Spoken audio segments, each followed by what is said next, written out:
अस्सलाम वालेकुम नाज़रीन, आप देख रहे हैं प्रोग्राम गर तो बुरा ना माने और मैं हूं आपके साथ आपकी मेज़बान रमशा कंवल। गर तो बुरा ना माने में सबसे पहले आज हम बात करेंगे, हमने देखा कि फैसल वाडा साहब ने एक बड़ा बयान दिया जिसने आज सबको चौंका दिया, क्योंकि फैसल वाडा साहब ये कहते हैं कि सिर्फ 7 से 10 दिन का टाइम लगेगा और उसके बाद इतनी नौकरियां होंगी कि नौजवान खत्म हो जाएंगे और नौकरियों की बारिश होने वाली है। अल्लाह करे, खुदा करे कि ऐसा हो। हम सब भी यही उम्मीद कर रहे हैं कि उस मुल्क में वाकई इतनी नौकरियां हो कि नौजवान खत्म हो जाएं, लेकिन नौकरियां खत्म ना हो। अब देखते हैं कि उनके स्टेटमेंट 7 से 10 दिन दूर नहीं है, मीडिया भी यहीं पे मौजूद है, लोग भी यहीं पर मौजूद हैं। अब ये उनका दावा सिर्फ दावा रहेगा या वाकई ये दावा उनका सच भी साबित होगा और वो अपना वादा पूरा करते हुए दिखाई देंगे। दूसरी जानिब हमने देखा कि आज फजल रहमान साहब ने मुलाकात की है नवाज शरीफ साहब से, और उसके अलावा वो ये कह रहे हैं कि भी आसिफ अली जरदारी साहब से भी मुलाकात होने जाएगी, उनसे भी वो मुलाकात करेंगे। मईशत पर सवाल निशान लगा रहे हैं, महंगाई बढ़ती जा रही है, हुकूमत मुखालिफ तहरीक का क्या आगाज हो सकता है और जिस तरीके से एहतसाब का अमल किया जा रहा है उस पर भी उन्होंने तशवीश का इजहार किया है, जिसका जवाब फवाद चौधरी साहब ने कुछ इस तरीके से दिया कि ये जो हुक्मरान हैं जिस तरीके की बातें कर रहे हैं ये हमेशा सिर्फ और सिर्फ इक़्तिदार में रहना चाहते हैं और फजल रहमान नवाज शरीफ को इस वक्त सियासी ऑक्सीजन दे रहे हैं। तो क्या वाकई उनको इस वक्त सियासी ऑक्सीजन की जरूरत है और क्या ये तमाम जमातें मिलकर पीटीआई की ऑक्सीजन को कम कर सकती हैं या नहीं कर सकती, इन तमाम चीजों पर हम बात करेंगे। गुफ्तगू का आगाज करेंगे, जो मेहमान हमारे साथ मौजूद हैं उनका तारुफ आपसे कराते चलूं। मुझे स्टूडियोज में ज्वाइन कर रहे हैं जमशेद इकबाल चीमा साहब, पाकिस्तान तहरीक इंसाफ से आपका ताल्लुक है, बहुत शुक्रिया आपने वक्त दिया। पाकिस्तान मुस्लिम नवाज की नुमाइंदगी करेंगी रुमीना खुर्शीद साहिबा, आपका भी बहुत शुक्रिया। साथ अखवंजादा चट्टान साहब भी हमारे साथ मौजूद हैं, पाकिस्तान पीपल्स पार्टी की नुमाइंदगी करेंगे। तो सबसे पहले गुफ्तगू का आगाज मैं जमशेद साहब आप ही से कर लेती हूँ। पाकिस्तान तहरीक इंसाफ फैसल वाडा साहब खासे खबरों में इन रहना उन्हें भी आता है, खासे स्टाइलिश भी हैं। जो बात उन्होंने आज कर दी है, एक बार फिर सोशल मीडिया पर शदीद तनकीद का आगाज हो गया है और मैं खुद ये सोच रही हूँ कि 7 से 10 दिन में नौकरियों की बारिश होने वाली है। वाकई सदाकत है इसमें या आप भी कहेंगे नहीं मैं ओन नहीं करता इस चीज़ को? नहीं, बेसिकली मैं तो इकनॉमिक्स का स्टूडेंट हूँ, तारीख का स्टूडेंट हूँ, ज़राअत और इंडस्ट्री, 4 मेरे शोबे हैं जी। मैं उन चारों को देख के तो मुझे नहीं समझ आती कि 10 दिन में इतनी नौकरियाँ आ सकती हैं। फिर ये कि इंटरनेशनल जितनी भी रिपोर्टें हैं ये इकनॉमिक्स की फोरकास्ट है, इस वक्त 6.1% अनएम्प्लॉयमेंट है और ये ऑलमोस्ट इस साल और अगले साल इसी के आसपास 6.1 से लेकर 6.2 पर तक अनएम्प्लॉयमेंट रहेगी। लिहाजा कोई ऐसा जी नौकरियों की बारिश है या अचानक नहीं, तो इसका मतलब पीटीआई ने जो स्टांस लिया हुआ है कि पहले हम बयान दे देंगे उसके बाद यू टर्न ले लेंगे, कोई फर्क तो पड़ेगा नहीं, इस तरह के इतने अनरियलिस्टिक बयानात आपकी वुज़रा पहले भी इस बात की जद में रहे जमशेद साहब के अनरियलिस्टिक बयानात देते थे, जो दिल चाहता है कह देते हैं उसके बाद यू टर्न ले लेते हैं। नहीं, वो देखिए आप पीटीआई पे गुस्सा निकालें, ये इंडिविजुअल बाज़ औक़ात होती हैं चीज़ें, मतलब राना सनाउल्लाह जैसे भी और बाज़ औक़ात हमारे भी ऐसे लोग होते हैं, ऐसी कोई बात आ जाती है या कोई गलती कर जाता है या कोई इमोशनल हो गया या स्लिप ऑफ टंग कह लें या what ever you can say. सो मतलब आप कह लें कि दलील से बात तो दलील से है ना जी, तो दलील तो इकनॉमिक्स से बड़ी दलील कोई भी नहीं होती जी। तो उसमें मैं समझता हूँ कि और इकनॉमिक्स सबसे बड़ी रियलिटी है, तो उसमें ऐसा नहीं होता कि अचानक आप कह लें कि एक मुल्क है 22 करोड़ लोगों का, 22 करोड़ लोग हैं और उसमें 6% या 6.1% अगर अनएम्प्लॉयड हैं, फिर ये कि आप कह लें इसे कहते हैं डिसगाइज्ड अनएम्प्लॉयमेंट। सही, मतलब अनएम्प्लॉयमेंट 2 तरह की है, एक है अनएम्प्लॉयमेंट और दूसरी थी डिसगाइज्ड अनएम्प्लॉयमेंट। डिसगाइज्ड अनएम्प्लॉयमेंट ये है कि घर में खातून को लगता है मैं काम कर रही हूँ, लेकिन अगर वो आप कह लें काम ना भी करे तो घर चल रहा होता है, तो इसका मतलब है कि वो बज़ाहिर तो उसको लग रहा था कि मैं बरसर रोज़गार हूँ, लेकिन या एक घर में किसान है तो 2 भाई अगर एक ज़मीनों पे काम कर रहे हैं तो उनमें से एक चला भी जाए तो काम उस तरह चलता रहता है। So it's disguised unemployment. So आप कह लें कि ये जो 6.1 या 6.2% है ये अगले साल तक भी इकोनॉमिस्ट सारे कह रहे हैं, ये वर्ल्ड बैंक कह रहे हैं, बाकी कह रहे हैं अगले साल भी ये तकरीबन ऑलमोस्ट मेंटेन। रुमीना खुर्शीद साहब आप क्या कहेंगी, जिस तरह से इस वक्त मईशत का जो हाल है और तमाम लोग सवाल निशान यकीनन उठा रहे हैं कि मईशत की बेहतरी के लिए जो बातें की गई थी पाकिस्तान तहरीक इंसाफ की जानिब से, on ground reality totally different है और वज़रा के बयान तो यकसर ही मुख्तलिफ हैं। रुमीना साहिबा देखिए, जहाँ तक वुज़रा के बयानात का ताल्लुक है तो वो तो हम लोग गुज़श्ता 9 माह से, क्योंकि आज 9 माह होने को आ गए हैं हुकूमत को, और हम इन 9 महीनों में हम जो वुज़रा के बयानात सुन रहे हैं और रोज़ एक नया बयान होता है। और फैसल वाडा साहब, कभी गंडापुर साहब, पता नहीं ये कौन से लय में और कौन से उसमें जो है गुफ्तगू का आगाज़ करते हैं, और फिर बाद में जो है वो दूसरे इनके साथी जो हैं वो कह रहे होते हैं कि जी वो गलती से उन्होंने बयान दे दिया। तो मेरे ख्याल में दे आर वेरी रिस्पॉन्सिबल। उनको अपनी रिस्पॉन्सिबिलिटी जो है उसका जो है अब तो इजहार कर देना चाहिए या दिखा देना चाहिए कि ये कौन सा तरीका है। क्योंकि कल जिस तरह से बात 2 दफ़ा उनसे हामिद मीर साहब ने भी जब पूछा तो उन्होंने कहा नहीं जी, मैं आपको बिल्कुल यकीन के साथ कह रहा हूँ। और मसला भी यही है कि वो जब भी बात कहते हैं वो ये इस चीज़ को बड़े क्लियर अंदाज में कहते हैं कि मैं बाहोशो आवाज़ कह रहा हूँ और मैं पुरयकीन तौर पर कह रहा हूँ कि ये चीज़ होगी। तो मेरे ख्याल में अब न जाने उनकी बात पर यकीन करें जो कि गवर्नमेंट में इस टाइम गवर्नमेंट का हिस्सा है, या हम जो ये भाई बात कर रहे हैं उनकी बात पे यकीन करें। तो this is something beyond the expectations, number 1। और दूसरी सबसे इंपॉर्टेंट बात ये कि इस टाइम जिस तरह से गरीब जो है वो पिस रहा है और जो हालात इकोनॉमी के अब हो चुके हैं, जिस तरह सरमायाकार परेशान है, बिजली के आज आपने देखा कि किस तरह जो है वो जब सर्दी जो सी है उसका भी आगाज होने को 2 माह थे तो इन्होंने किस तरह जो है वो गैस के बिल जो है बार बार कीमतें टर्न बाय टर्न जो है वो बड़े बड़े स्टेप्स में बढ़ाई, और हमने वो भी देखा। और आज जो हालात किसी भी शोबे को आप उठा के देख लें तो आपको बड़े क्लियर अंदाज में नजर आएगा कि किस तरफ मुल्क की मैशत जा रही है। और दूसरी बात जो इन्होंने कहा कि जो नौजवान हैं वो नौजवान नहीं होंगे और नौकरियां होंगी, खुदा ना करे, खुदा करे कि खुदा हमारे नौजवानों को जिंदगी दे। और पाकिस्तान एक ऐसा मुल्क है जिसके पास वाफिर मिकदार में जो है तादाद में नौजवान है, लेकिन अनफॉर्चुनेटली अभी तक तो नजर नहीं आ रहा कि 9 माह में कितनी जो है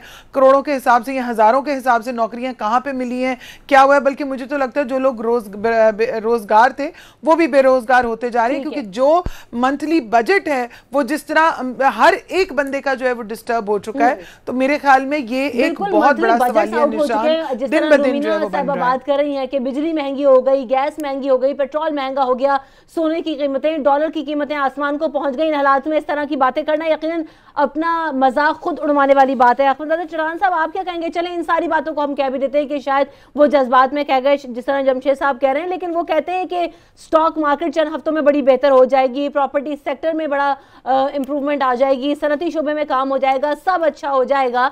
8-9 महीने के अंदर तो उनमें बेतदरीज बेहतरी हमें अभी तक नजर नहीं आ रही है जिसका बराह रास्त फायदा आवाम को हुआ हो। चटान साहब।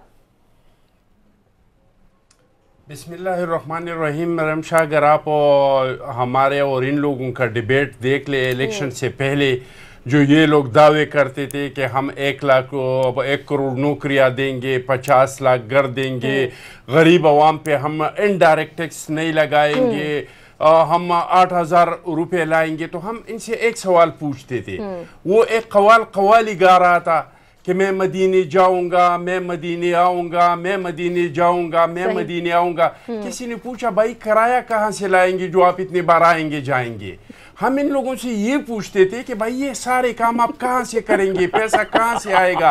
आप भी इन लोगों को, वो कहते थे नहीं आप लोग सब्र करें, हम एक बार इख्तिदार में आए, हमारे पास ये क्या नाम है जो असद उमर साहब है, पता नहीं प्लाना साहब है, डिंगरा साहब है, इसके साथ पूरा कैबिनेट है, हमने पूरा काम किया है।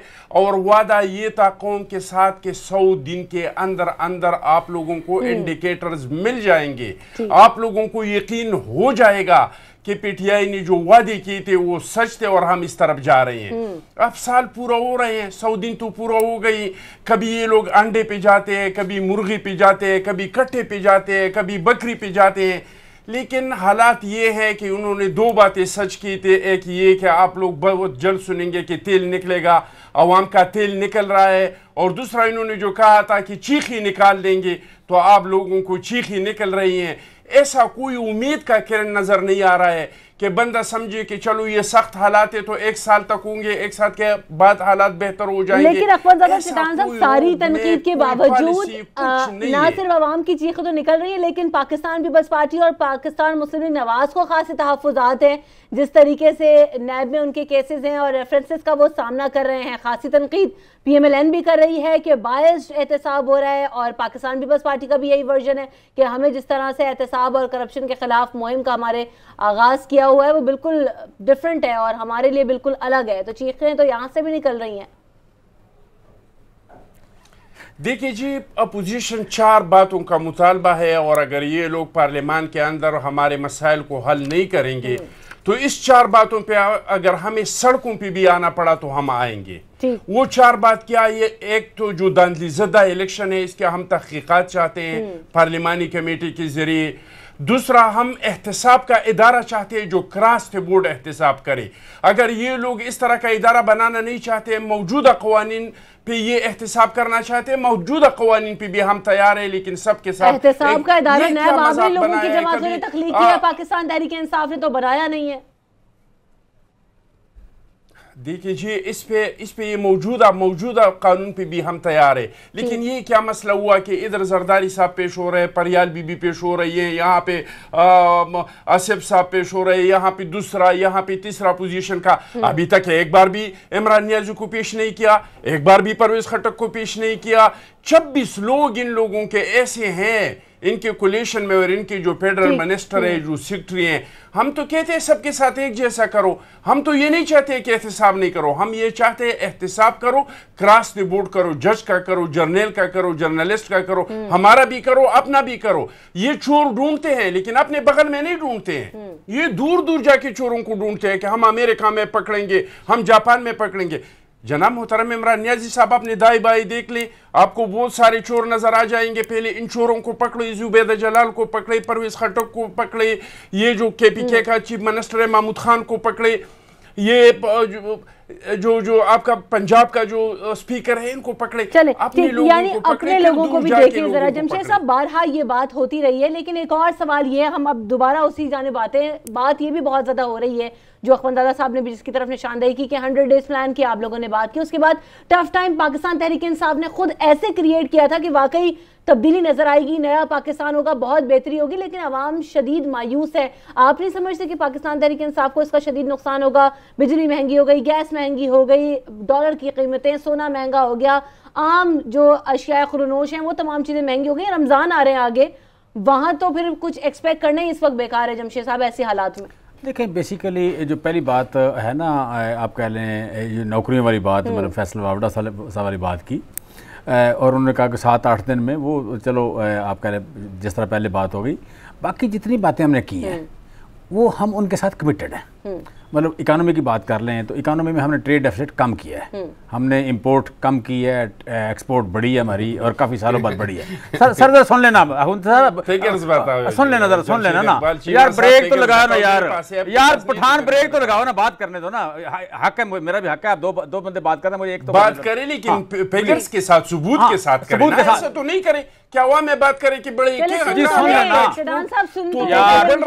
यार, आपकी अगर आंखें ठीक है ना, बढ़ रही है यार, आपकी आंखें ठीक है तो अदारा शुमारियात की रिपोर्ट पढ़ें। आपकी इंपोर्ट जो है, एक्सपोर्ट 2% बढ़ी है, आपकी इंपोर्ट 11% कम हुई है, आपका ट्रेड डेफिसिट 22% कम हुआ है। और हंसो ना, जाके पढ़ना, अनपढ़ों वाली बात ना करना, बिल्कुल पढ़ो, जाके जरूर पढ़ना। तीसरी बात, ट्रेड डेफिसिट कम हुआ है, करंट अकाउंट खसारा कम हुआ है।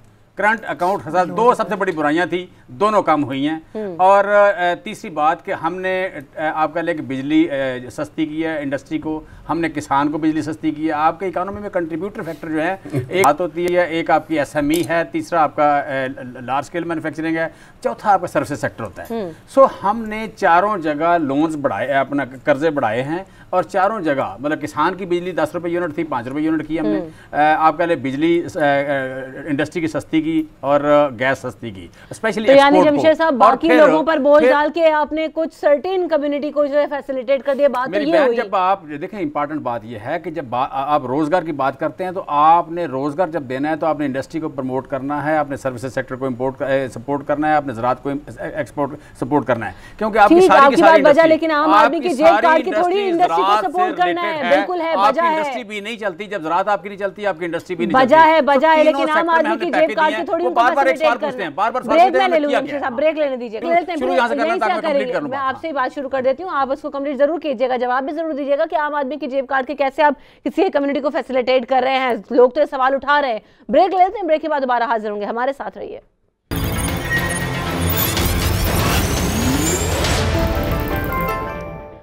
Welcome back in the show. और खबर आज की ये भी थी कि मौलाना फजल रहमान साहब ने नवाज शरीफ साहब से मुलाकात की। जमशेद साहब भी अपनी बात आप कंक्लूड जरूर कीजिएगा, लेकिन ज़रा रुमीना साहब अब इससे मैं कमेंट लेना चाह रही हूँ। आज जो मुलाकात हुई है मौलाना फजल रहमान साहब से, जब उन्होंने जस्टिफिकेशन दी, उन्होंने कहा सिर्फ महंगाई से रिलेटेड इशू पर बात हुई, मईशत का जो बुरा हाल है उस पर बात हुई है, लेकिन क्या हुकूमत मुखालिफ तहरीक का भी आगाज़ होने जा रहा है पाकिस्तान मुस्लिम लीग नवाज के लिए? जिस तरह फवाद चौधरी बात कर रहे हैं कि सियासी ऑक्सीजन फराहम करना चाह रहे हैं इस वक्त मौलाना फजल रहमान साहब नवाज शरीफ साहब को। बहुत शुक्रिया रिमशा। बात यह है कि जो फवाद चौधरी साहब हैं उनके बयान के ऊपर तो कोई बयान देना ही जो है ना, मैं समझती हूँ बयान की तौहीन हो जाती, क्योंकि एक ऐसा इंसान किस किस्म की बात कर रहे हैं कि सियासी ऑक्सीजन ये किसको प्रोवाइड करेंगे? ये तो अपने आप को ऑक्सीजन मास्क लगाएं, क्योंकि कभी ये प्राइम मिनिस्टर हाउस में प्राइम मिनिस्टर ऑफिस में आग लग जाती है, कभी कहीं आग लग जाती है, तो मेरे ख्याल में इनको भी ऑक्सीजन मास्क की बहुत ज़्यादा ज़रूरत पड़ेगी। रही बात इस किस्म के बयानात देने से, हकायक से आप नजरें नहीं चुरा सकते, और अपोजिशन की तमाम जमातें ये हक रखती हैं कि वो जो मुल्की मैशत है या मुल्क के किसी भी सवाल के ऊपर, किसी भी इशू के ऊपर जो है वो बात कर सकती है, उनको बात करने से कोई रोक तो नहीं सकता। और मौलाना फजल रहमान हो या मियां मोहम्मद नवाज शरीफ साहब हो या कोई या पीपल्स पार्टी या कोई भी और जमात जो है वो ये हक रखती है। दूसरी बात, जहां तक आज मुलाकात की बात है, वो मियां साहब की खैरियत दरियाफ्त करने के लिए गए, और डेफिनेटली जब कोई दो सियासतदान मिलते हैं तो वो मुल्क की मैशत पे या मुल्क के ऊपर किसी भी मसले के ऊपर जो है वो बात कर सकते हैं। इससे आगे कोई तहरीक चलाने की बात या तहरीक चलाने, जब मेरे ख्याल में तहरीकें चलाने का वक्त होगा तो तब वो जो है वो किसी को बता के पूछ के नहीं चलाई जानी, जब चलानी होती है वो चलाई जाती है। और अभी मेरे ख्याल में इनको किसी तहरीक की ज़रूरत नहीं है, इनको अपने आप की इस्लाह करने की ज़रूरत है, क्योंकि मेरी ज़ाती तौर पर दुआ है कि ये अपना वक्त पूरा अच्छे तरीके के साथ करें, ताकि जो इनको लेकर आई हुई अवाम है या जो कुछ भी इनके सराउंडिंग में है वो ये देखें कि किस तरह से जो है वो मुल्क को चला रहे हैं। चाहे इकोनॉमी में देख लें, चाहे हेल्थ में देख लें, चाहे एग्रीकल्चर में देख लें, खुद ही टफ टाइम नहीं देना चाह रही। ये स्पेस आप लोग इसलिए प्रोवाइड कर रहे हैं कि ये खुद भी इस वक्त एक्सपोज हो रहे हैं पाकिस्तान तहरीक इंसाफ। नहीं, देखिए मैं रिमशा मैं आपको बात कहूँ, क्योंकि ये एक मौके नहीं, बहुत सारे मौके 9 महीने में किस वक्त पे मौके नहीं आए, लेकिन बात यह कि तमाम ऑपोजिशन ने कोशिश की कि हम चीज़ों को पार्लियामेंट में सॉर्ट आउट कर सके, पार्लियामेंट में बात करें। आपने अपने शो के आगाज में भी बात की, आप देखें अभी तक 9 महीनों के अंदर कौन सा लेजिस्लेटिव बिजनेस लेकर ये लोग आए हैं। फिर उसके बाद बार बार कहा जाता है कि ऑपोजिशन जो है वो सीरियस नहीं है, जबकि ऐसा कतई नहीं है। बार बार ये एक ही इनके पास बहाना होता था कि पीएसी की मीटिंग कमेटी को बने हुए कितनी देर हो चुकी है, उसके बाद स्टैंडिंग कमेटीज की क्या अभी वो जो है वो कॉन्स्टिट्यूट हुई है, पार्लियामेंट के अंदर कितने सब्जेक्ट्स पे बहस हो सके, क्योंकि मसला ये होता है कि अंदर जो सा है बात कुछ करो ये किसी और तरफ चल जाते हैं, क्योंकि अनफॉर्चुनेटली इनका जो रवैया है वो हर वक्त जो है वो डिफेंडिंग जोन में रहते हैं कि अगर किसी ने बात की है वो बात करके जाए, क्या हमने तो सर फोड़ना है, बात करनी है। ऐसे हुकूमत जो है उसको अपना दिल और ज़र्फ बड़ा करने की जरूरत होती है, और ऑपोजिशन का काम ओवरसाइट करना है, देखना है, और जहां पर जरूरत पड़े साथ खड़े होने की तो हम साथ भी खड़े होते हैं। लेकिन मसला ये है कि पाकिस्तान तहरीके इंसाफ के कुछ लोग जो हैं उन्होंने अपने काम डिवाइड किए कि हर बात के ऊपर उन्होंने आके डिफेंसिव बयान देना, चाहे वो फिर नैब के स्पोक्स पर्सन बन जाए, चाहे वो क्योंकि फवाद साहब हैं उनकी तो यही समझ नहीं आती कि वो पाकिस्तान तहरीके इंसाफ का स्पोक्स पर्सन है या वो अपने नैब के स्पोक्स पर्सन है या फिर वो पाकिस्तान के स्पोक्स पर्सन है। चले अब वो जो इल्जामात मेरे ख्याल में अभी तक तो यही तजाद सामने चल रहा है। जिस तरीके से इल्जामात लगाते हैं वो उस पर आकर रिस्पॉन्ड भी करते हैं। अख्तर चौहान साहब, अब फजल रहमान साहब ये कह रहे हैं कि नेक्स्ट मीटिंग आसिफ अली जरदारी साहब से भी होती है। वही रुमीना साहब से जो मैंने बात पूछी, आप भी उस पर नजर डालिएगा कि आसिफ अली जरदारी साहब से जब ये मुलाकात होगी, मौलाना फजल रहमान साहब जब भी इंटरवीन करते हैं, मुफाहमत की बात करते हैं और फिर तमाम अपोजिशन को इकट्ठा करने की बात वो पहले भी करते रहे हैं, लेकिन कामयाब नहीं हुए। इस दफ़ा क्या वो कामयाब होते नजर आ रहे हैं और पीपल्स पार्टी उनका साथ देगी? देखिए जी, हम मुख्तलिफ पार्टियाँ हैं, हमारे अपने अपने मंशूर है, हमारा अपना अपना सियासत है, लेकिन 4 बातों पे तमाम अपोजिशन बिल्कुल मुतफिक है। अभी इसके लिए हम तरीक़ाकार बनाएंगे कि इस पे हम असम्बलियों के पार्लियामान के अंदर काम करें, या जिस रोश पे ये लोग चल रहे हैं कि न वज़ीर आज़म असम्बली में आ जाते हैं, न वज़रा जाते हैं, या हमें सड़कों पे आना है। रिमशा वो 4 चीज़ें जो है जिस पे हम मुतफिक है वो ये हैं पहला ये कि ये जो जाली इलेक्शन हुआ था इसके तहकीकात हो और जो भी इसमें मुलव्वस है उसको सज़ा। दूसरा ये कि एहतिसाब का एक ऐसा इदारा जो क्रॉस द बोर्ड एहतिसाब करे। तीसरा ये कि नेशनल एक्शन प्लान पे मुकम्मल तौर पे अमल हो। चौथा ये कि जो तहरीक इंसाफ ने कौम के साथ जो वादे किए थे कि हम आप लोगों को रिलीफ देंगे, नौकरियां देंगे, लोग बाहर दुनिया से जो रोजगार कर रहे हैं बाहर दुनिया को छोड़ के वापस पाकिस्तान आ जाएंगे और पता नहीं क्या क्या करेंगे, यूनिवर्सिटियां बनाएंगे, वज़ीर आज़म हाउस में यूनिवर्सिटी बनाएंगे, प्रोटोकॉल नहीं लेंगे, पता नहीं जो जो वादे उन्होंने किए थे उसको इनके वादे याद दिलाने हैं। इनको इस बात पे हम नहीं छोड़ेंगे कि हालात बहुत खराब है। इन हालात का इन लोगों को पता था, इसके बावजूद भी कौन सी वादा ये जो बात है आपने इस वक्त तहरीक इंसाफ को गिनवाई, यकीनन मैं जमशेद साहब से इसका सवाल जरूर करूंगी, बात आपकी बजाय, लेकिन क्या पीपल्स पार्टी के दौरे हुकूमत में वो खुद जो आज आप बातें कर रहे हैं क्या किए गई, धांधली ज़दा इलेक्शन की बातें तब भी होती रही, एहतसाब के दायरे पर आप कमेंट कर रहे हैं, पहले भी मैंने यही बात की, नेशनल एक्शन प्लान पर अमल दरामद की आप बात कर रहे हैं, क्या उस दौरे हुकूमत में हुआ, उसके अलावा जो वादे दावे किए गए थे सिंध का हाल हमारे सामने मौजूद है, अवाम से जो वादे और दावे पीपल्स पार्टी ने किए क्या आज तक पूरे किए, आज आप पाकिस्तान तहरीक इंसाफ पर तनकीद कर रहे हैं। हमने रमशा हमने जो वादे किए थे कौम के साथ हमने 80% पूरा किए थे। हमने कहा था सवात पे पाकिस्तान का झंडा लगाएंगे, हमने लगाया। हमने कहा था हम आइन को बहाल करेंगे, आइन को बहाल किया। हमने कहा था कि हम NFC वार्ड करेंगे, हमने किया। हमने कहा था कि सदर के पास जो इख्तियारात है उसको हम पार्लियामान के हवाले करेंगे, हमने किया। हमने कहा था कि गिलगित बल्तिस्तान के अवाम को इनके ख्वाहिश के मुताबिक हक देंगे, हमने दिया। हमने कहा था कि हम पार्टी में इस्लाहात करेंगे, हमने की। हमें बताए हमने कौम के साथ ऐसा कौन सा मेजॉरिटी जो बातें आपने गिनवाई ना वो खुद सियासतदानों के मफाद में थी। सॉरी टू से आवाम का बहुत दूर रह गया। चटान साहब मुझे यहाँ पर ब्रेक लेना है, ब्रेक के बाद जमशेद साहब इन तमाम बातों का जवाब देंगे जो तनकीद अभी तक पाकिस्तान तहरीक इंसाफ पर हो रही है और बजा हो रही है। अब पाकिस्तान तहरीक इंसाफ क्या वाकई उससे सीख लेगी और क्या स्टांस तब्दील होगा, इस पर बात करेंगे आफ्टर दिस ब्रेक। हमारे साथ रहिए। Welcome back in the show. तो जिस तरह से बातें हो रही हैं जमशेद साहब के मौलाना फजल रहमान साहब ने मुलाकात की नवाज शरीफ साहब से, उसके बाद आसिफ अली जरदारी साहब से मिलने जा रहे हैं और हम ये भी बातें सुन रहे हैं कि हुकूमत मुखालिफ तहरीक का आगाज हो भी सकता है, खबरें तो ये भी आ रही हैं। तो फिर इस तरह का माहौल जो है वो क्या पाकिस्तान तहरीक इंसाफ ने खुद क्रिएट किया है? हालांकि अपोजिशन बारहा ये बात कर रही कि हम नहीं चाहते इनको टफ टाइम देना, ये अपना टाइम पूरा करे, लेकिन फिर भी उसके बावजूद ये बातें हो रही हैं, मुलाकातें होना शुरू हो गई हैं। देखिए हमने जो इलेक्शन में वादे किए, जिस तरह पहले मैं इकोनॉमी के हवाले से बात कर रहा, जॉब्स के हवाले से बात कर रहा, उसी तरह उन्हीं वादों में से एक वादा था कि हम यहाँ पे आप कह लें कि किसी को पैसा लूटने नहीं देंगे और जो लूटा हुआ वापस लाएंगे। और आज अगर हम अपोजिशन की सारी पार्टियों का मुतफिका, जो जिस तरह मेरे भाई ने बात की है, उन्होंने कहा एहतसाब पे हमें बड़ा एतराज़ है और एहतसाब के अदारे पे बड़ा एतराज़ है, एहतसाब के कानून पे बड़ा एतराज़ है। यानी एहतसाब का अदारा जो बनाया और उसके लोग अपॉइंट किए, आप कह लें क्लर्क से लेके जो चेयरमैन तक अपॉइंट इनका किया हुआ है, उनके हाथों भी एहतसाब जो है वो नहीं करवाना चाहते या अपने बनाए हुए कानून के मुताबिक भी नहीं कराना चाहते। तो इसका मतलब यह है कि बेसिक बात एहतसाब है। दूसरी एक बात जो बड़ी इंपॉर्टेंट है यह है कि पाकिस्तान का जो हमारे पास एक ही अदारा है जिसको हम मानते हैं, जिसकी फिगर कोट करते हैं, वो है अदारा शुमारियात कह लें या आप कह लें जो रिपोर्ट है economic report economic survey of Pakistan, उसके मुताबिक खुद चटान साहब की जब 2008 में हुकूमत आई थी तो इनके पहले 8 महीने में जो महंगाई थी वो 23% थी और मेरी बहन की जब हुकूमत आई तो इनकी पहले 8 महीने में जो महंगाई थी वो 10.4% थी।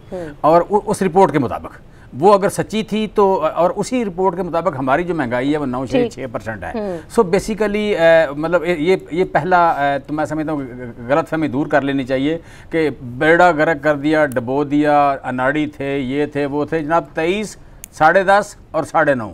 सो हम अगर अनाड़ी हैं तो आपसे कम हैं, अगर ईमानदार हैं तो आपसे ज़्यादा हैं। सो हमने अगर बेड़ा गर्क किया है तो कम किया है, अगर इम्प्रूवमेंट किया है तो आपसे ज़्यादा किया है। दूसरी बात जो है कि एहतसाब वाली जो बात है, यार सुन लेना, कल ले आना इकोनॉमिक सर्वे ऑफ पाकिस्तान की रिपोर्ट कल ले आना यार।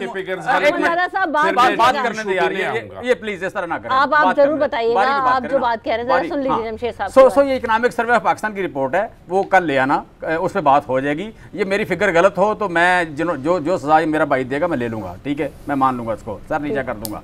दूसरी बात एहतसाब वाली बात है। और तीसरी बात जो इन्होंने की है वो आप कह लें, बात कर रहे हैं इसकी एहतसाब, महंगाई, और तीसरी बात है national action plan. National action plan पे सबसे बड़ा एतराज़ शहबाज शरीफ साहब पे, राना सनाउल्लाह साहब पे, चौधरी निसार पे और नवाज शरीफ साहब से। आप बैंड आर्गेनाइजेशन के साथ तल्लुकात का था और मेरे भाई ने 5 साल इस तरह बात नहीं की, तो इसका मतलब है, और फिर इनके अपने दौर में भी यही सूरत थी, स्पेशली मुस्लिम लीग नून की गवर्नमेंट पे ये ज़्यादा इतराज़ था।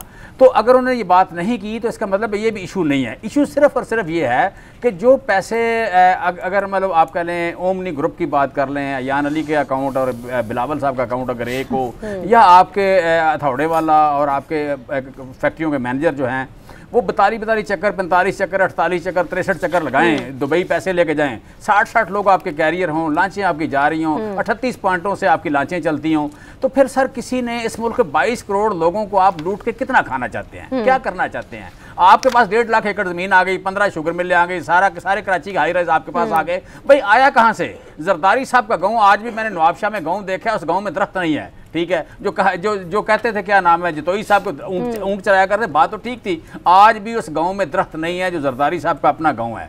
तो वहां पे अगर 1.5 लाख एकड़ सिंध की जमीन आ गई तो कहां से आ गई, उसका जवाब मांगें। या आपके अकाउंट्स की अगर लिंक डेवलप हो जाए यान अली के साथ, या फरियाल तालपुर जमीन खरीद दिया वो जाली अकाउंट से आ जाए, फालूदे वाले से आ जाए, उसका पूछा जाए तो उसमें मेरा क्या कसूर है, मेरा गुनाह क्या है? उसको नेशनल एक्शन प्लान से रिलेट करना, उसको महंगाई से रिलेट करना, उसको जनाब इस मुल्क का बेड़ा गर्क हो गया ये वो वगैरह वगैरह। सर ऐसा नहीं है, आप थोड़ा सा अपना चलन बदल लें। ये 22 करोड़ लोगों ने आप जैसे जाहलों की भूख से किए हुए काम जो है, जरदारी साहब जैसी हरकतें हैं, इनकी वजह से भूखा नहीं मरना। इन लोगों ने जवाब इसका देना है। सर जहालत है, इमरान खान की जो हरकतें अगर अमीर आदमी लूटमार करे, जाहिल होता है वो। जो अमीर आदमी होकर भी लूटमार करे वो जाहिल होता है, उसको अकल नहीं है, वो कम अकल है, वो नाक बदन देश है कि उसने सारे पैसे यहाँ के गटरों से पैसे लूटना, यहाँ के लोग जहाँ गुर्बत की लकीर से नीचे हैं, $2 पर डे से कम इनकम है, उनके पैसे लूटना जहालत नहीं थे और क्या है, बेवकूफी नहीं थे। अगर आप ये करेंगे तो फिर क्या जवाब होगा? जिस हिसाब से इसी आइन के तहत, इसी सर बात कर रहे हैं, हम कोई नई बात नहीं कर रहे, हम कोई आप कह रहे हरकत नहीं कर रहे, हम कोई कोर्शन नहीं कर रहे, हमारा कोई जोर नहीं चलता नैब पे। हम पाकिस्तान के आइन के मुताबिक बात कर रहे हैं, जिसकी असेंबली में आप बात कर रहे हैं, जिस तरह अपोजिशन का रोल आप प्ले कर रहे हैं, उसी तरह उसी आइन के तहत नैब है, उसी आइन के तहत SCCP है, उसी आइन के तहत स्टेट बैंक ऑफ पाकिस्तान है, उसी के तहत FI है। वो जो काम कर रहे हैं हम सिर्फ उनको काम करने दे रहे हैं। अब उसी आइन के तहत सुप्रीम कोर्ट है, उन्होंने जो डिसीजन किया, हाई कोर्ट ने कल डिसीजन किया, हमने मान लिया, सुप्रीम कोर्ट ने डिसीजन किया, आप मान लें। आपको सुप्रीम कोर्ट बुलाता है, नैब आपको इस्लामाबाद बुलाता है, मान लें। इस बात से जमहूरियत को कैसे खतरा हो गया? इस बार से 18वीं तरमीम को कैसे खतरा हो गया? NFC अवार्ड को कैसे खतरा हो गया? सर ये सारी डिस्ट्रैक्शन है, आप चलन बदल लें प्लीज। इस तरह सियासत नहीं चलनी, फ्यूचर इस तरह नहीं है, तो आप अपना चलन और किरदार बदल लें। ठीक है जमशेद, अब चिरान साहब क्या कहेंगे जब एहतसाब हो रहा है? जी रुमीना साहब पहले आप कमेंट कर लीजिए, फिर मैं जाती हूँ चिरान साहब की तरफ, फरमाइए। जी पहली बात तो ये है कि जहाँ तक जो जमशेद साहब हैं उन्होंने फरमाया नेशनल एक्शन प्लान में जो मुस्लिम लीग है वो बैन ऑर्गेनाइज के साथ ताल्लुकात थे, तो देखें बात बड़ी क्लियर और वाजिया है। अगर हिस्ट्री को निकाल कर देख लें गुज़श्ता 5 सालों की, तो उनके जब बहुत सारे बैन ऑर्गेनाइजेशंस या दूसरी तीसरी ऑर्गेनाइजेशंस जो एक्सट्रीमिज़म को फैला रही थी, उनके स्टेजेस के ऊपर चढ़ के कौन लोग जो थे उनका साथ दे रहे थे, तो ये बड़ा वाजिया हो जाएगा। और नेशनल एक्शन प्लान की बात कर रहे हैं तो उन्हीं नेशनल एक्शन प्लान का नतीजा है कि हमारे बहुत टेररिज्म यहां से खत्म हुआ, और आज आपको जिस सूरत हाल में पाकिस्तान मिला है वो नहीं था जो गुज़श्ता हम लोगों ने जिस तरह से सफर किया। दूसरी बात बड़ी जो इम्पोर्टेंट है वो ये है कि आप बात कर रहे हैं तो जो जनूबी पंजाब सूबा था जिसको बनाने की बड़ी बातें की थी, और वो मिनिस्टर साहब जो आज मिनिस्टर बन के बैठे हुए हैं, आज क्यों नहीं जनूबी पंजाब के सूबे की बात करते हैं? आप करप्शन की बात करते हैं। आप मुझे ये बताएं 5.8 के ऊपर हम GDP रेट छोड़ के गए थे, आज कहां पर हैं? आप ये बात करें, आपने तो गरीब का जीना हराम कर दिया है, रोटी पानी हर चीज महंगा है। और स्टैटिस्टिक की आपने बात की, तो आप पाकिस्तान की स्टैटिस्टिक मिनिस्ट्री के जो स्टैट्स आए हैं उनको भी जरूर पढ़ लीजिएगा। दूसरी बात ये, हम नहीं कह रहे, दुनिया कह रही है कि जिस डगर पे आप चल रहे हैं 2020 तक आप वैसे ही जो है वो दिवालिया कर देंगे। और दूसरी बात एक जो बड़ी इंपॉर्टेंट है वो ये है कि आज कोई वजीर उठता है और वो कहता है कि 2 नहीं जी 1 रोटी खा लें। ये नया पाकिस्तान है जिसमें आपने रोटी, पहले तो दवाई भी छीन ली, अल्लाह के घर जाना जो है आपने महंगा कर दिया, हर काम दुनिया का आपने महंगा कर दिया, और उसके ऊपर आप हमें ये सिखा रहे हैं कि अब आप रोटी भी ना लें। आप तो मेल न्यूट्रिशन की बात कर रहे थे, उसके पीछे सारी चीजें हैं और हकीकतें हैं जिस पर हम अभी बात भी कर लेते हैं और चट्टान साहब से भी कमेंट लेंगे, लेकिन मुझे यहाँ पर ब्रेक लेने के लिए कहा जा रहा है। ब्रेक लेते हैं, दोबारा वापस आते हैं, हमारे साथ रहिए। Welcome back in the show. तो जाने से पहले हम यही बात कर रहे थे कि जिस तरह की सूरत हाल इस वक्त हुकूमत के लिए पैदा हुई है, क्या माजी में अक्सर मुखलती। चट्टान साहब आप कुछ फरमा रहे थे, फरमाइएगा। जो जमशेद साहब बात कर रहे थे कि बहुत बेहतरी आई है और आगे भी बेहतरी आएगी, वो बेहतरी जो आई हैं वो तो कैमरा उठा के एक एक फर्द से बाज़ार में पूछे, मजदूर से पूछे, किसान से पूछे, सारे लोगों से पूछे, वो बताएंगे कि क्या बेहतरी आई है। और ये बदकिस्मत लोग हैं, उनको जितना अच्छा हुकूमत मिला, 2 जमहूरियतों के बाद इन लोगों को हुकूमत मिला, और ये सारे हालात को इन लोगों को पता था, ये सारे मसाइल का इन लोगों को पता था। ये अपोजिशन में थे, इनके मेंबरान तमाम स्टैंडिंग कमेटियों में थे, और इनका एक सूबे में हुकूमत था, फिर भी अवाम के जज्बात पे सियासत करके अवाम को इतना बड़े बड़े झूठ बोले और इतने बड़े बड़े सब्ज़ बाग दिखाए। हमारे अदवार में आप देख ले कि हालात कैसे थे जो हमें हुकूमत मिला। पाकिस्तान का एजेंडा सवात से उतारा गया था, ट्राइबल एरिया पे रेट ऑफ द गवर्नमेंट ख़त्म हो चुका था, आपके बलूचिस्तान में तराना बजाना बंद हो गया था, 19 साल से NFC अवार्ड नहीं हुआ था, आटे के लिए लोग लाइनों में खड़े होते थे, चीनी का बहरान था, चीनी के लिए लोग लाइनों में खड़े होते थे, 19 साल से NFC अवार्ड नहीं हुआ था, हमें भी कर्जा। लेकिन साहब ये सारी बातें आपको उस वक्त याद आ रही हैं, पार्टी को सवाल यही उठ रहा है कि जब एहतसाब का अमल हो रहा है तो 18वीं तरमीम भी याद आ गई है, उसके अलावा NFC अवार्ड की भी बातें हो रही हैं, शदीद तनकीद का निशाना बनाया जा रहा है अदालती निज़ाम को भी। भाई एहतसाब हमारा कब नहीं हुआ है? हमारा सदर इसाक के दौर में एहतसाब हुआ, इसके बाद शेखुर रहमान साहब के दौर में हमारा एहतसाब हुआ, फिर हमारा मुशर्रफ के दौर में एहतसाब हुआ, हमारा एहतसाब फिर चौधरी निसार के दौर में हुआ, और हर बार यही दावा किया गया कि अब दायरा तंग हो गया और ये आया नलिया आई और तनवीर जमानी चली गई और सिम पकड़ा गया और 472 अरब रुपए निकल गई और पता नहीं कितना कितना मन सोना निकला गया। एक बार तो जरदारी साहब पे इल्ज़ाम लगाया था कि पिछले शेखुर रहमान के दौर में कि किसी के टांगों के साथ बम बांध के और बैंक को लूटा है, लेकिन साबित क्या हुआ? हर बार जो हम पे इल्जामात है इसके लिए हम अदालतों में लड़ रहे हैं, हम अदालतों में अपने मुकदमात में पेश हो रहे हैं, वो फैसला अदालतें करेंगे। ये कौम को बताए कि उन्होंने कौन के साथ। चट्टान साहब फिर ये कियोस किस लिए? अगर आसिफ अली ज़रदारी साहब को आपको लगता है कि इस दफा भी क्लीन चिट मिल जाएगी और ये जो रेफरेंसेस बन रहे हैं ये सारे झूठे, तो फिर इतना कियोस क्यों क्रिएट कर रही है पीपल्स पार्टी? अरे भाई हम इसलिए कर रहे हैं कि पाकिस्तान तबाह हो रहा है, ये ब्लैकलिस्ट में जाने वाले हैं। इंडिया ने एक नैरेटिव पेश किया पाकिस्तान के मुताबिक कि पाकिस्तान खुद हम दहशतगर्दी की शिकार मुल्क है। इंडिया ने पूरी दुनिया को यकीन दिलाया कि हम दहशतगर्द हैं। हम कह रहे हैं आपके इन 3 मिनिस्टरों के होते हुए NFC पे नेशनल इलेक्शन प्लान पे अमल नहीं हो सकता है। आपके इंटीरियर मिनिस्टर ने कहा, इनका वीडियो है कि मेरा होते हुए PTI की हुकूमत के होते हुए किसी का बाप भी आपको हाथ नहीं लगा सकते हैं। वो मिनिस्टर जो कहते हैं कि आज भी मौलाई कही तो मैं जिहाद पे जाने वाला हूं, जिसका दहशतगर्दों ने के ट्रेनिंग सेंटर चलाए हैं, ऐसे मिनिस्टरों के होते हुए आपके नेशनल इलेक्शन प्लान और आवाम का जीना हराम कर दिया इन लोगों ने, चीख रहे हैं आवाम। ठीक है जमशेद साहब, अब ये जो जिस तरह से बातें हो रही हैं, हालात उतने भी ज्यादा यकीनन वर्स्ट हैं, लेकिन इतने भी ज्यादा खराब नहीं जितने आपके वज़रा खराब कर देते हैं। और फिर सबसे ज्यादा तनकीद यही हो रही है कि हुकूमत खुद अपोजिशन बनी हुई है, खुद उस एटीट्यूड से अभी तक आप लोग बाहर नहीं आ रहे। इल्जामात और उनके जवाब और जिस तरह से आप लोग अटैकिंग पोजीशंस पर होते हैं, आखिर कब तक? देखिए मैं समझता हूँ कि आपकी जो बात है इसमें सबस्टांस हो सकता है, इस बात में सबस्टांस हो सकता है कि आप कह लें किसी बंदे का कोई रवैया ना ठीक हो, ये जितना उसे पैसिफाई करने चाहिए अपोजिशन को उतना ना कर रहा हो, लेकिन आप कह लें वो छोटा इशू है, इशू मेन है कि अगर हम आज आप कह लें एहतसाब वालों को रोक दें, जिस तरह आप कह लें अय्याज सादिक साहब ने कहा कि हम पर काट देंगे और इसने क्या लोहे के चने बन गए, हाजा साद रफीक साहब और नवाज शरीफ साहब ने कहा कि पगड़ियाँ उछालते हैं, तो थोड़ा सा इमरान खान साहब ने ट्वीट किया था। अच्छा, तो वो अगर इस तरह मतलब आप हम ये काम कर दें, फेवर कर दें, जिस तरह जरदारी साहब के केस बड़े तमाम से ख़त्म किए गए, फिर सैफुर रहमान साहब जिनका इशू था या चौधरी निसार साहब का, आज ये दोनों बहन भाई इकट्ठे बैठ के तो कितने सलूक से बात कर रहे हैं।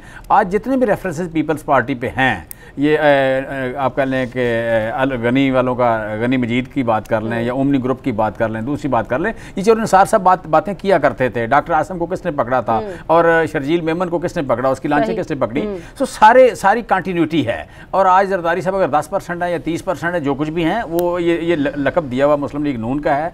और नवाज शरीफ साहब जो कुछ आप कह लें भट्टियों में और ये रेलवे लाइनें जितने इल्जाम थे वो बेनज़ीर साहब के थे। हमने अभी तक जितने रेफरेंसेज इस वक्त तक हैं, इस वक्त तक जितने रेफरेंसेज शहबाज शरीफ साहब पे हैं, नवाज शरीफ साहब पे हैं, हमजा साहब पे हैं, ये आप कह लें कि उनके अपने दौरे हुकूमत में बने हैं या उनसे पहले बने हैं। हमारा काम है कि हमने अदारों को काम करने की इजाजत दी है। चलें, आपने इजाजत दी है। रुमीना साहिबा, क्या ये इजाजत आप लोगों ने? मुझे रुमीना साहिबा से कमेंट लेना है। नहीं रुकिएगा जनाब साहब, सिर्फ शॉर्ट में कहना चाहता हूं, मुझे ये बताए कि मुल्तान मेट्रो पे, लाहौर मेट्रो पे नोटिस लेता है नेब, तो मुझे ये बताए जो 25 बात बहुत दूर निकल जाएगी। मेरे पास वक्त भी खत्म हो गया, मैं रुमीना साहिबा और 120 अरब तक पहुंच गया। अगर ये आजाद इदारा, इसके बारे में क्यों नहीं पूछते? खत्म हो गया, मैं रुमीना साहिबा से लेना चाह रही थी। आप तीनों का बहुत शुक्रिया। अल्लाह ने के बाद, अल्लाह हाफिज।